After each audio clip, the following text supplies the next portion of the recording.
Star magic താരം ശ്രീവിദ്യ തന്റെ വിവാഹം ഉറപ്പിച്ചതിന് ശേഷമുള്ള വിശേഷങ്ങൾ അറിഞ്ഞു. മലയാളികൾ ഏറെ ഇഷ്ടപ്പെടുന്ന ശ്രീവിദ്യ മലയാളികൾക്കിടയിൽ ചിരപരിചിതയായി മാറിയത് സ്റ്റാർ മാജിക് ഷോയിലൂടെ തന്നെയാണ്. സിനിമാ താരം എന്നതിലുപരി മലയാളികൾക്ക് സ്റ്റാർ മാജിക് താരം എന്ന നിലയിലാണ് ശ്രീവിദ്യയെ അറിയുന്നതും. ഫ്ലവേഴ്സിന്റെ സ്റ്റാർ മാജിക്കിലൂടെ നിരവധി താരങ്ങൾ ശ്രദ്ധിക്കപ്പെട്ടിട്ടുണ്ട്. ഏറെക്കാലമായി തുടരുന്ന ഫ്ലവേഴ്സ് ഷോകളിൽ പ്രധാനപ്പെട്ട ഒന്നാണ് സ്റ്റാർ മാജിക്. സ്റ്റാർ മാജിക്കിലെ താരങ്ങൾ മലയാളികൾക്ക് ഏറെ പ്രിയപ്പെട്ടവരുമാണ്. പല താരങ്ങളെ സംബന്ധിച്ചും സ്റ്റാർ മാജിക്കിന്റെ ഭാഗമായി ഒരിക്കലെങ്കിലും എത്തുക എന്നത് ഒരു ആഗ്രഹമായി തന്നെ നിലകൊള്ളുന്നു. സ്റ്റാർ മാജിക് താരങ്ങൾക്ക് നിലവിൽ ഇത് വിവാഹകാലം കൂടിയാണ്. ഐശ്വര്യയുടെ വിവാഹം ഏതാനും ആഴ്ചകൾക്ക് മുൻപാണ് കഴിഞ്ഞത്. ശ്രീവിദ്യയുടെ വിവാഹവും മുൻപേ ഉറപ്പിച്ചതാണെങ്കിലും വിവാഹ തീയതി താരം വെളിപ്പെടുത്തിയിരിക്കുന്നു. ഇതുകൂടാതെ സ്റ്റാർ മാജിക്കിലെ തന്നെ അനുമോളും തന്റെ വിവാഹം ഈ വർഷം അവസാനത്തോടെ ഉണ്ടാകും എന്ന് അടുത്തിടെ വെളിപ്പെടുത്തിയിരിക്കുന്നു. നിലവിൽ 2 മാസത്തോളമാണ് ഇനി ശ്രീവിദ്യയുടെ വിവാഹത്തിനുള്ളത്. വിവാഹത്തിനുള്ള ഒരുക്കങ്ങളുടെ ഭാഗമായി തങ്ങളുടെ വിവാഹ ക്ഷണക്കത്ത് ആദ്യമായി നടനും കേന്ദ്രമന്ത്രിയുമായ ശ്രീ സുരേഷ് ഗോപി സാറിന് നൽകി ഇവരുടെ വിവാഹത്തിനുള്ള ക്ഷണനങ്ങൾ ആരംഭിച്ചിരിക്കുന്നു. ആദ്യമായി തങ്ങളുടെ വിവാഹത്തിന് ക്ഷണിക്കേണ്ടത് സുരേഷ് ഏട്ടനെയാണെന്ന്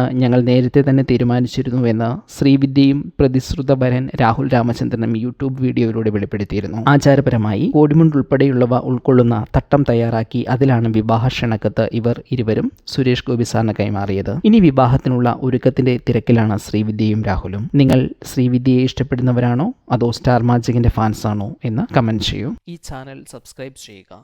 ഒപ്പമുള്ള ബെല്ലൈക്കൺ അമർത്തി ഓൾ എന്ന ഓപ്ഷൻ തിരഞ്ഞെടുക്കുക. അഭിപ്രായങ്ങൾ കമന്റായി രേഖപ്പെടുത്തുക. വീഡിയോ ഷെയർ ചെയ്യുന്നത് പരിഗണിക്കുക.